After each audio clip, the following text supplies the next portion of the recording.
आप सब। आज की हमारी कहानी है सास की सेवा। सुमन की शादी को 5 साल हो चुके थे। जब वह पहली बार इस घर में आई थी तब उसके मन में अनगिनत सपने थे। ससुराल का नाम बड़ा था, परिवार में एक नामचीन पहचान थी। ससुर जी का तो कुछ साल पहले ही देहांत हो चुका था, लेकिन घर की बागडोर पूरी तरह सास शकुंतला देवी के हाथों में थी। वह महिला जो हर किसी पर अपनी पकड़ रखती थी। घर के चारों ओर एक अदृश्य दीवार थी जिसमें शकुंतला देवी की ही हुकूमत चलती थी। बाहर से देखने में यह घर बड़ा खुशहाल लगता था, लेकिन अंदर का माहौल हमेशा गंभीर और नियंत्रित रहता था। सुमन को शुरू से ही सिखाया गया था कि ससुराल में सेवा भाव ही सबसे बड़ा धर्म है। उसने वही किया। सुबह 4 बजे उठना, घर की सफाई करना, चूल्हा चौका संभालना, चाय बनाना, फिर सास के लिए नाश्ता तैयार करना, यह सब उसकी दिनचर्या बन गई। शुरू में उसने यह सब बिना किसी शिकायत के किया, क्योंकि उसे लगा कि यही उसका फर्ज है। लेकिन समय के साथ उसे महसूस हुआ कि चाहे वह कितनी भी मेहनत कर ले, उसकी सराहना कभी नहीं होती। शकुंतला देवी की एक ही कमजोरी थी, उनकी बेटी रीमा। रीमा की शादी 3 साल पहले हो चुकी थी, लेकिन वह हर दूसरे हफ्ते मायके चली आती थी। सास को उसकी हर बात सही लगती थी, चाहे वह घर की चीजों पर हक जताए या बहू को नीचा दिखाने वाली बातें करे। रीमा जब भी आती, घर में मानो त्योहार का माहौल हो जाता। शकुंतला देवी खुद रसोई में जाकर उसके लिए पसंदीदा पकवान बनवाती, उसकी हर फरमाइश पूरी होती। सुमन यह सब देखती और भीतर से टूट जाती। एक सुबह की बात है। सुमन ने जल्दी उठकर घर की सफाई की थी, फिर शकुंतला देवी की चाय बनाई। वह जानती थी कि सास को बिना अदरक वाली चाय पसंद नहीं, तो उसने वही बनाई। लेकिन जैसे ही उसने ट्रे लेकर उनके कमरे में प्रवेश किया, शकुंतला देवी ने कप उठाया और बिना देखे ही कहा, इतनी देर क्यों लगा दी? रीमा होती तो कब की बना देती। यह सुनकर सुमन के चेहरे पर एक हल्की मुस्कान आकर रह गई। वह सोच रही थी कि 4 बजे से उठी है और फिर भी यह ताना। उसी दिन दोपहर को रीमा घर आई। उसके हाथ में ढेर सारे शॉपिंग बैग थे। शकुंतला देवी ने उसे देखते ही कहा, अरे मेरी लाडली आ गई, कितनी दुबली हो गई है तू। सुमन, जरा रीमा के लिए नींबू पानी बना ला, थक गई होगी। देख कितनी भाग दौड़ करती है। सुमन चुपचाप रसोई की ओर बढ़ गई। नींबू पानी बनाते समय उसकी आंखें भीग गईं। उसे याद आया कि पिछली बार जब वह बीमार पड़ी थी तब शकुंतला देवी ने यही कहा था, इतना भी क्या हुआ है तुझे, काम छोड़कर बिस्तर पर पड़ी रहती है। औरत को कमजोरी शोभा नहीं देती। रीमा सोफे पर बैठी थी और शकुंतला देवी उसके लिए एक एक करके डिब्बे खोलकर दिखा रही थी। देख, ये तेरे पसंद का अचार मैंने डलवाया है, ये पापड़ भी तू ही खाएगी। यहाँ सुमन के लिए समय कहाँ है, मुझे सब तेरे लिए है। यह बातें सुमन तक भी पहुंची, क्योंकि घर में आवाजें दीवारों से नहीं टकराती, वे सीधे दिल तक पहुंचती हैं। रीमा का मायका आना सुमन के लिए किसी परीक्षा से कम नहीं था। जब रीमा आती, शकुंतला देवी पूरी तरह उसके साथ रहती और सुमन से घर का सारा काम दोगुना हो जाता। ऊपर से रीमा की बातें भी तानों से भरी होती। वह कहती, अरे भाभी, ये सब काम तुम्हें ही करना चाहिए, आखिर बहू हो घर की, मैं तो मेहमान हूँ। और हाँ, ये पराठे थोड़े मोटे हैं, अगली बार पतले बनाना। सुमन कुछ नहीं कहती, बस मुस्कुराकर सब झेल लेती। अमित, सुमन का पति, दफ्तर के कामों में उलझा रहता। वह जानता था कि उसकी मां पक्षपाती है, लेकिन वह कभी खुलकर कुछ नहीं कह पाया। उसे लगता कि अगर उसने मां के खिलाफ कुछ कहा तो घर का माहौल और बिगड़ जाएगा। यही वजह थी कि सुमन की हर शिकायत उसके गले में ही अटक जाती।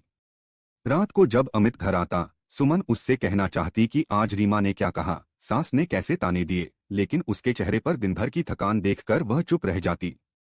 उसे लगता कि शायद यही उसका धर्म है, सहन करना। शकुंतला देवी के मन में यह धारणा बनी हुई थी कि बहू चाहे जितना कर ले, बेटी की बराबरी नहीं कर सकती। उनके लिए रीमा ही घर की शान थी। हर किसी के सामने वे यही कहती, मेरी रीमा जैसी समझदार लड़की कोई नहीं। घर गृहस्थी की पूरी जानकारी है उसे। सुमन तो अभी बच्ची है, सीख रही है। सुमन को यह सुनकर दर्द होता, क्योंकि वही थी जो दिन रात इस घर को संभाल रही थी, लेकिन उसकी मेहनत को कोई नाम नहीं मिलता। समय बीतता गया। रीमा का मायके आना बढ़ता ही गया। कभी कहती, माँ ससुराल में मन नहीं लगता, कभी माँ वहाँ सब मुझसे उम्मीद रखते हैं, मुझे बहुत थकान होती है। और शकुंतला देवी उसे समझाने के बजाय कहती, तू चिंता मत कर, यहाँ आकर आराम कर, तेरे लिए ये घर हमेशा खुला है। सुमन को लगता कि उसका खुद का घर तो मानो पराया हो गया है, क्योंकि यहाँ उसकी जगह सिर्फ काम करने तक ही सीमित है। एक दिन की बात है, घर में पूजा रखी गई थी। सुमन ने सुबह से शाम तक तैयारी की। घर को चमकाया, फूल सजाए, प्रसाद बनाया, मेहमानों की व्यवस्था की।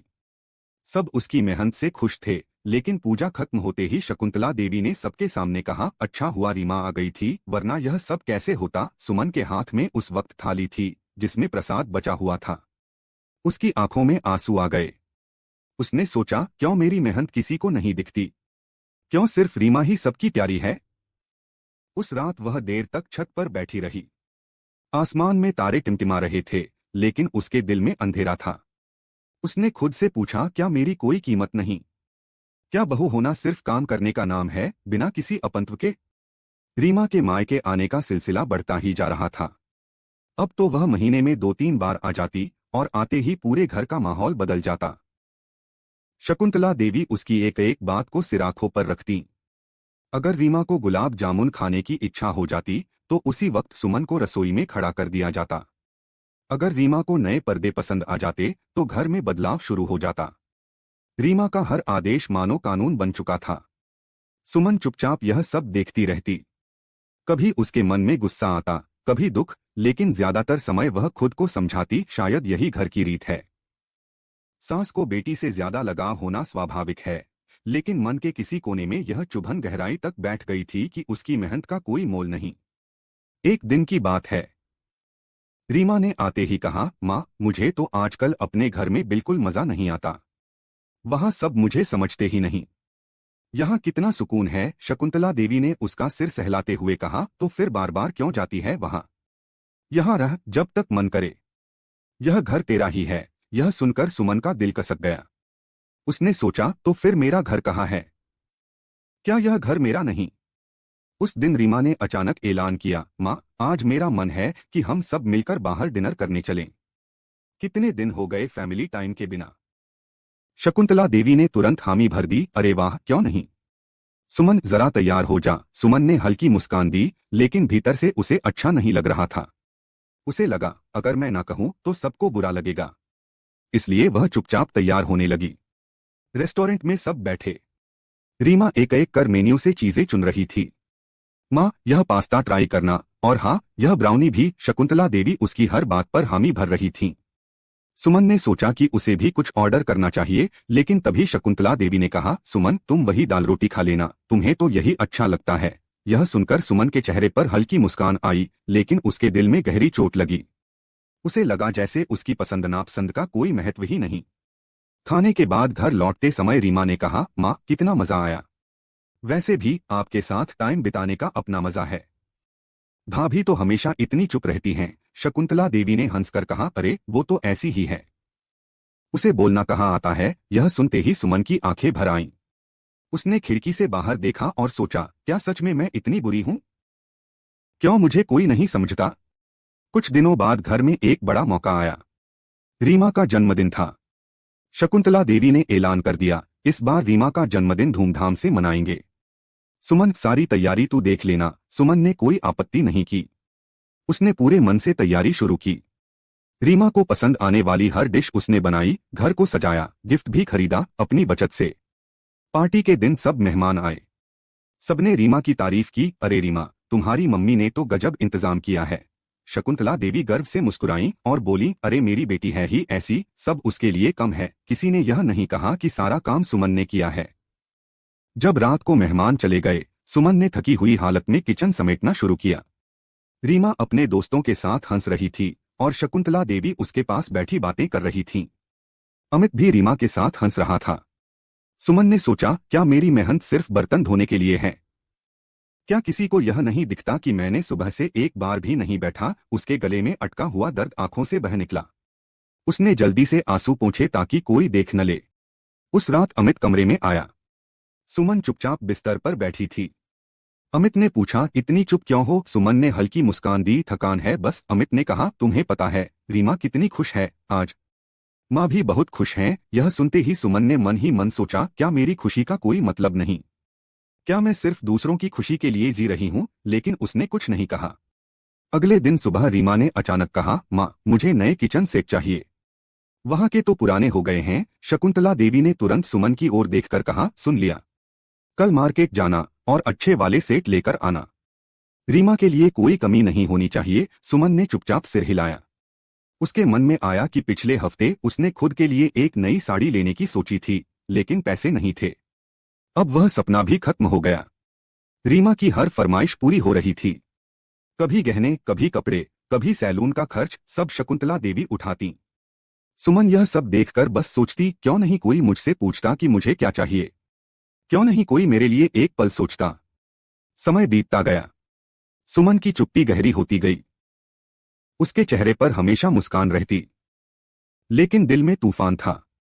उसने अपने आप से कहना शुरू कर दिया, शायद मैं ही ऐसी हूं, शायद मुझ में ही कमी है, तभी तो कोई मेरी कदर नहीं करता। समय बीत रहा था, लेकिन हालात नहीं बदल रहे थे। रीमा का मायके आना अब और बढ़ गया था। कभी वह कहती कि ससुराल में मन नहीं लगता, कभी कहती कि पति बहुत व्यस्त है, इसलिए यहां आकर अच्छा लगता है। शकुंतला देवी उसके हर बहाने को सही ठहराती और कहती, तू जब चाहे आ सकती है, यह घर तेरा ही है। सुमन यह सब सुनकर खुद को और छोटा महसूस करने लगी थी। वह सोचती कि इस घर में उसका कोई अधिकार नहीं। यहां उसकी पहचान सिर्फ एक काम करने वाली बहू तक सीमित है। रीमा का हर हक था, मां का प्यार, घर की सुविधाएं और वह इज्जत जो सुमन को कभी नहीं मिली। एक दिन की बात है। सुबह सुबह सुमन रसोई में खड़ी थी। वह शकुंतला देवी और रीमा के लिए नाश्ता बना रही थी। तभी शकुंतला देवी आईं और बोली, सुन सुमन, आज से रीमा का कमरा मत इस्तेमाल करना। जब वह आए तो सब वैसा ही मिले जैसा वह छोड़कर गई थी। सुमन ने धीमे स्वर में कहा, माँ जी, उस कमरे में तो महीनों से कोई नहीं रहता, सफाई भी नहीं हुई है। शकुंतला देवी ने तीखे लहजे में कहा, तो कर दे सफाई, क्या मुश्किल है इसमें? रीमा के लिए सब बिल्कुल परफेक्ट होना चाहिए। सुमन ने कुछ नहीं कहा। उसने सोचा, जब मैं इस घर में आई थी तब मेरे लिए किसने यह सब किया था। उसका दिल भर आया, लेकिन आंसू निकल गई। उस दिन रीमा आई तो शकुंतला देवी ने उसके स्वागत में कोई कसर नहीं छोड़ी। रीमा ने आते ही कहा, माँ, आज मेरा मन है पाव भाजी खाने का। शकुंतला देवी ने तुरंत सुमन की ओर देखा, सुन लिया, अभी बना। सुमन ने थकान को नजरअंदाज करते हुए रसोई में कदम रखा। वह पूरे मन से काम करती, लेकिन उसे पता था कि उसके काम की तारीफ कभी नहीं होगी। शाम को जब सब खाने के लिए बैठे तो रीमा ने पहला निवाला खाते ही कहा, माँ, ये भाजी थोड़ी ज्यादा मसालेदार हो गई। शकुंतला देवी ने तुरंत सुमन की ओर देखकर कहा, तुझे कहा नहीं था कि कम मसाला डालना? सुनती ही नहीं। सुमन ने कुछ नहीं कहा। उसने सोचा, क्या मुझे कभी कोई नहीं समझेगा। उस रात सुमन छत पर अकेली बैठी थी। ठंडी हवा चल रही थी, लेकिन उसके भीतर आग थी। उसकी आंखों से आंसू लगातार बह रहे थे। उसने सोचा, मैं इतना करती हूँ, फिर भी मेरी कीमत क्यों नहीं है? क्यों मैं सिर्फ तानों के लिए हूँ? उसे लगा कि उसके अंदर सब कुछ टूट रहा है। अगले दिन रीमा ने घर के कामों में दखल देना शुरू कर दिया। कभी कहती, भाभी तुम ऐसे क्यों करती हो, यह तरीका गलत है। कभी कहती, माँ, इसे समझाओ न, घर के काम में भी स्टाइल होना चाहिए। शकुंतला देवी रीमा की हर बात पर हामी भरती और सुमन को कहती, सीख ले रीमा से, कितना सलीका है इसमें। यह बातें सुमन के दिल को चीर देती। अमित यह सब देखता था, लेकिन वह सुमन से प्यार करता था, लेकिन माँ और पत्नी के बीच झूलता रहता। एक रात सुमन ने हिम्मत जुटाकर कहा, अमित, क्या मैं इतनी बुरी हूं कि माँ को मुझसे हमेशा शिकायत रहती है?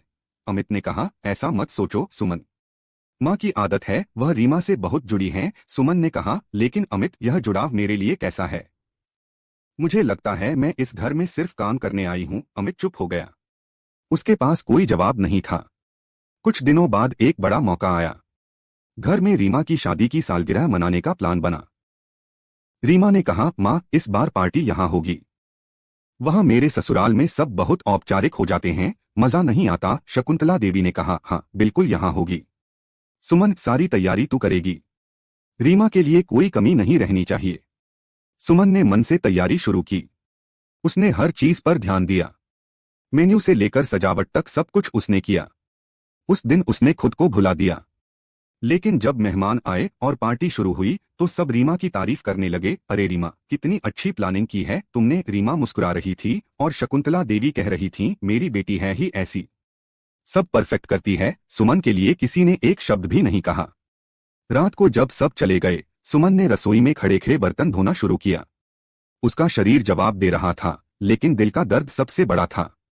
वह खुद से कह रही थी, शायद मेरी किस्मत में यही लिखा है। शायद मुझे कभी कोई नहीं समझेगा। उसी वक्त अमित आया और बोला, तुम बैठो, मैं मदद करता हूँ। सुमन ने कहा, नहीं अमित, रहने दो, तुम थक गए हो। अमित ने उसके चेहरे पर देखा, वहां सिर्फ थकान नहीं, गहरी उदासी थी। उसने कहा, सुमन तुम खुश नहीं हो, है ना? सुमन ने पहली बार सीधा जवाब दिया, क्या मुझे खुश होने की कोई वजह मिली है? और इतना कहकर वह रो पड़ी। अमित चुप था, उसके पास कोई जवाब नहीं था। दिन बीतते बीतते एक ऐसा मोड़ आया जिसकी किसी ने कल्पना नहीं की थी।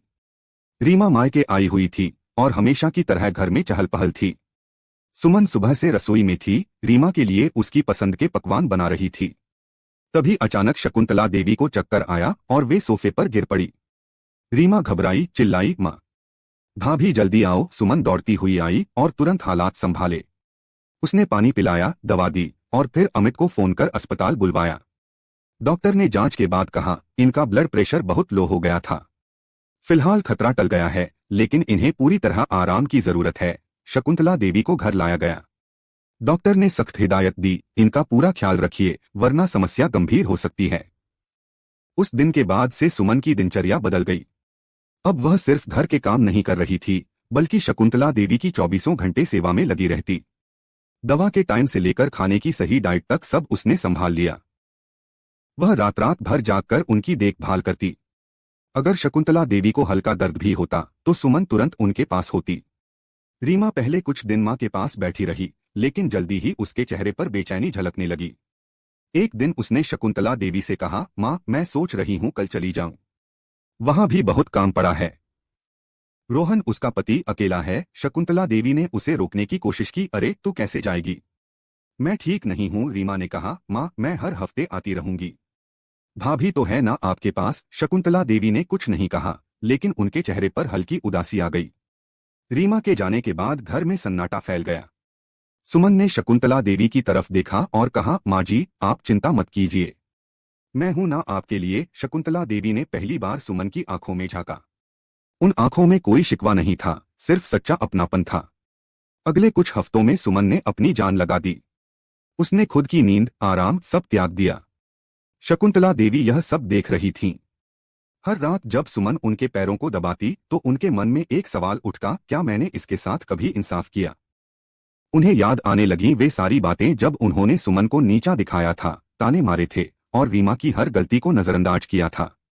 एक दिन शकुंतला देवी ने धीमे स्वर में कहा, सुमन। सुमन ने मुस्कुराकर कहा, जी माँ जी। शकुंतला देवी की आंखें भर आईं, मैंने तुझे कभी बहू नहीं, हमेशा नौकरानी समझा। मैंने तेरा हक कभी नहीं दिया। आज समझ में आया कि घर बहू से ही चलता है, बेटी से नहीं। मैंने हमेशा रीमा को सर पर चढ़ाया और तुझे ताने दिए, लेकिन आज जब मुझे सबसे ज्यादा जरूरत थी तो तू मेरे साथ है। और रीमा, उनकी आवाज भर्रा गई। सुमन ने उनका हाथ थामा और कहा, माँ जी, आप ऐसी बातें मत कीजिए, मेरे लिए आप माँ जैसी हैं। जो हुआ उसे भूल जाइए। शकुंतला देवी फूट फूट कर रो पड़ी, नहीं सुमन, मैंने तेरा बहुत दिल दुखाया, तुझे कभी बेटी का दर्जा नहीं दिया, हमेशा अपनी बेटी को ही सही समझा। आज एहसास हुआ कि असली बेटी तू है। उसी वक्त अमित कमरे में आया। उसने अपनी मां को रोते हुए देखा और सुमन को उनकी सेवा करते हुए। उसके मन में भी एक टीस उठी। उसने सुमन के पास आकर कहा, सुमन, मैं जानता हूं मैंने भी तुझे अकेला छोड़ा, लेकिन अब से कभी ऐसा नहीं होगा। सुमन ने सिर्फ इतना कहा, अमित, मुझे सिर्फ इतना चाहिए कि इस घर में सब बराबर हों, कोई बड़ा छोटा नहीं। अमित ने सिर झुका लिया और कहा, वादा है। कुछ दिन बाद शकुंतला देवी बिल्कुल ठीक हो गईं। इस बीच उनके मन में जो बदलाव आया था उसने उनके रिश्तों को बदल दिया। उन्होंने सबसे पहले सुमन को गले लगाया और सबके सामने कहा, आज से सुमन सिर्फ मेरी बहू नहीं, मेरी बेटी है।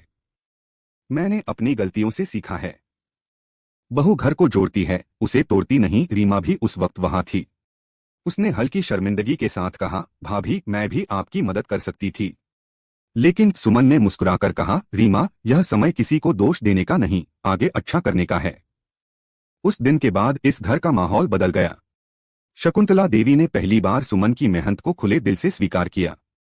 उन्होंने उसकी हर कोशिश की सराहना की। सुमन के चेहरे पर जो मुस्कान लंबे समय से गायब थी वह लौट आई।